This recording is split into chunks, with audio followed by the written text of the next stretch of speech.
Hi guys, so we are back. We are going to discuss another question जो हमें हमारे client ने भेजा है एंड ये ऐसी एक प्रॉब्लम है जो बार बार बहुत सारे क्लाइंट से रिपीटेटिवली हमारे पास आती है तो we thought of discussing it. So Saloni, the question today is, this question has come in from a man who's 35 years old. He says, I am married for 6 years and I have a 4-year-old daughter. I am writing to you because my wife has given me an ultimatum that either I overcome my anger issues or she will leave me and take away my daughter as well. My close friends and my wife have told me in the past that I am extremely short tempered and I misbehave when I am angry. I always thought that I am just very particular about how things are in life and my anger was just a way to correct people and to control situations. But in the last 2 years, I have also noticed that I get triggered very easily and then I yell and scream at my wife, which is also now scaring my daughter. Another important reason why I am seeking help is I have noticed I behave just like my father when I am angry. My father also used to scream and use bad words when he was angry. Until today, I have a strained relationship with my father. I don't want that happening between me and my daughter. Please help. So, Saloni, what's your take on this? So first of all, I would like to talk about the good part. Obviously, this situation is not a good one, a pretty sad one. But जो अच्छी बात है कि he is at least recognizing or he has started to recognize कि anger issues हैं and also he has started to recognize कि ये आ रहे हैं मेरे पापा से, जो उनके क्वेश्चन से पता चल रहा है. ओके, तो क्योंकि मैं इसीलिए भी बोल रही हूँ कि ये बहुत अच्छी बात है कि ही इज़ रिकग्नाइजिंग, क्योंकि मोस्टली जिन लोगों को एंगर इशू होता है, जो लोग बहुत गुस्सा करते हैं, वो मानते नहीं हैं कि मुझे एंगर इश्यूज हैं and they always try to find reasons to justify their anger. वो हमेशा बोलेंगे कि तुमने ऐसा किया इसीलिए मुझे गुस्सा आ गया, तुमने ये बोला इसीलिए मेरा हाथ उठ गया. सो वो हमेशा जस्टिफाई करेंगे कि मैंने गुस्सा क्यों किया, बट अंदर देख नहीं पाते हैं. That's the most dominant problem होती है एंगर इश्यूज वालों की. इसीलिए I am happy that he is at least recognising. Very true. Now ये समझते हैं कि ये कहाँ से आ सकता है, बहुत जगह से आ सकता है, बट पर्टिकुलरली इस क्वेश्चन की, इस इंसान की अगर हम बात करें तो इसने मेंशन किया है कि मेरे फादर भी गुस्सा होते थे एंड मेरी मदर के साथ मिसबिहेव करते थे या बैड वर्ड्स बोलते थे. तो it's clearly visible from where is it coming. तो एक बच्चा जब अपने पापा को देख रहा है, जब भी उसके पापा को गुस्सा आ रहा है, जब भी उसके पापा जो चाहते हैं वैसा नहीं हो रहा है, तो उसके पापा क्या कर रहे हैं, गुस्सा कर रहे हैं एंड चिल्ला रहे हैं मम्मी पे, राइट. अब ये बच्चा ये देख के बड़ा हो रहा है, भले ही इस बच्चे को पसंद नहीं है ये चीज़, and like he also mention कि मेरा रिलेशनशिप इतना अच्छा नहीं है पापा के साथ, उसको पसंद नहीं आ रहा है. He also has strained relationship with his father, but then also he picked similar pattern. Wow. तो एक बहुत इंटरेस्टिंग चीज़ है कि एक बच्चा जो भी माँ बाप के बारे में पसंद नहीं करता है, कोई भी बिहेवियरल पैटर्न जो उसको माँ बाप का पसंद नहीं होता है उसको, वो सबसे पहले वो पिक करता है. Because not liking something is a stronger emotion than liking something. तो इन्होंने भी यही किया. अब ये बड़े हो गए हैं, बट जो पैटर्न है, जो पापा गुस्सा करते थे, वही इन्होंने भी पिक कर लिया बिकॉज उनको पसंद नहीं आ रहा था, और he pick that pattern. Now anger show करना इज़ वेरी ईजी. उनके लिए बहुत ईजी है गुस्सा करना, क्योंकि उन्होंने यही देखा है. उन्होंने देखा है जब गुस्सा आ रहा है तो चिल्ला जाओ. क्यों? Because this is the only way he knows how to regulate his anger, क्योंकि पापा भी ऐसे ही करते थे. तो ये बहुत बड़ा एक रीज़न होता है जहाँ से ये हम पिक करते हैं, या एक अडल्ट में ऐसे बिहेवियरल पैटर्न्स आ जाते हैं. अगर सेकेंड रीज़न की मैं बात करूँ, again I go back to childhood. इस बच्चे का अगर हम चाइल्डहुड देखें तो जब ये देख रहा था कि पापा गुस्सा कर रहे हैं एंड मदर का जो भी रिएक्शन रहा हो, वो कुछ नहीं बोल रही हो या सबमिसिव हो या सिर्फ सुन रही हैं सारी चीज़ें, तो एक बच्चा क्या सोचने लगता है कि मेरे हाथ में तो कुछ है ही नहीं, काश मैं अपनी मम्मी की मदद कर पाता, राइट. अब वो सिचुएशन कंट्रोल नहीं कर पा रहा है because he is completely dependent, उसके पास कोई पावर नहीं है। अब ये बच्चे का सबकॉन्शियस बोलेगा कि जैसे ही मेरे पे पावर आएगी मैं सबसे पहले कंट्रोल करूँगा क्योंकि मैं कंट्रोल नहीं कर पा रहा हूँ यहाँ पे। तो this is a childhood unmet need.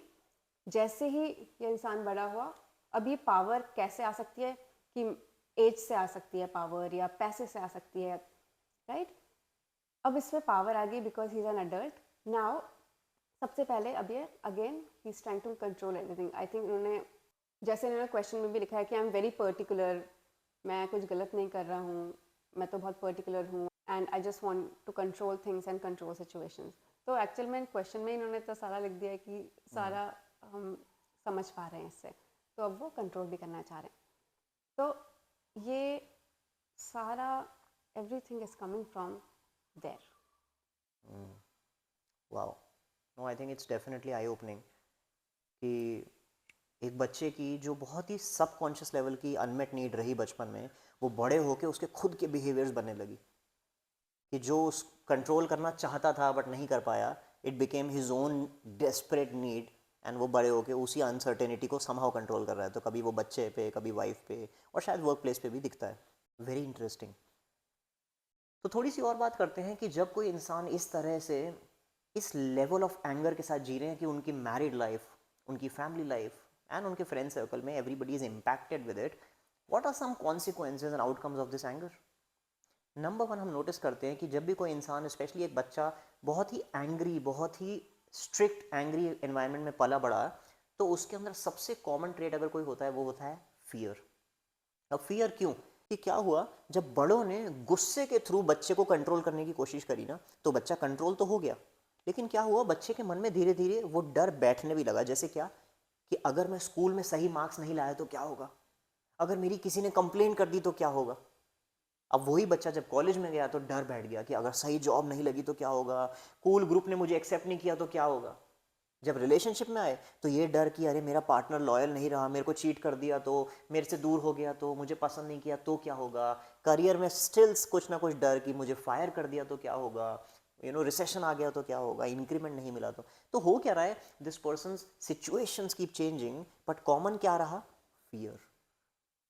अब हमें लगता है कि अरे मेरे फियर्स लॉजिकल तो हैं, but if they pay attention तो दे विल नोटिस कि उनके ज़्यादातर फियर्स इमेजिनरी होते हैं। और वो क्यों? Because their brain has become so comfortable and used to living with fears, because that is how their childhood was. They were told कि till the time you are fearful and scared, you are protected. So fear became a constant companion in life. Another very common aspect for these people is that because they live in so much fear, full of anger, they often make poor decisions. क्योंकि जब भी ये raise experience करते हैं, ये often ऐसी बातें बोल जाते हैं, ऐसे डिसीजंस ले लेते हैं which they later regret, feel a lot of guilt over.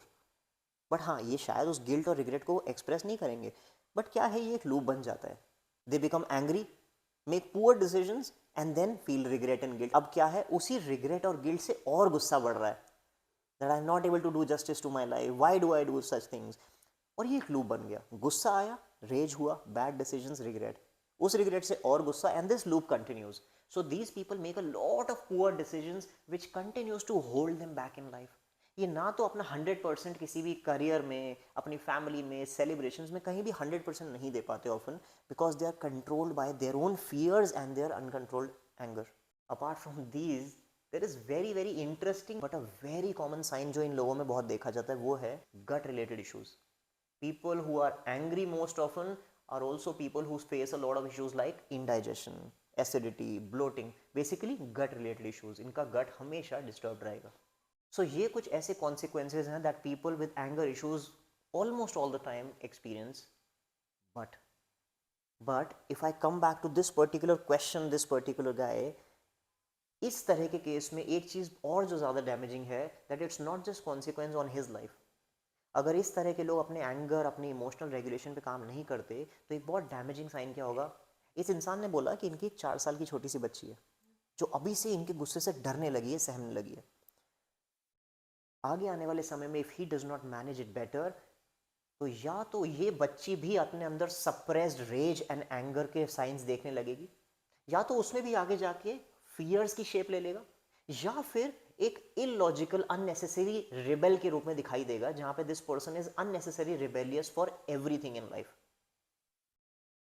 But the worst outcome of this all could be, if this guy does not work on his emotional regulation, there are high chances कि इनकी बेटी आगे जाकर इन्हीं की तरह एक और इंसान को अपनी लाइफ में अट्रैक्ट करेगी. another person जिसके लाइफ में एंगर, रेज, फियर इश्यूज बहुत कॉमन है, और उसका रीजन सिर्फ इतना है कि most of us attract partners in life who reflect our childhood wounds. So your anger is not just something to do with you, with your married life, but it has drastic impact on all your future generations. Wow, Ayush, this is scary, seriously.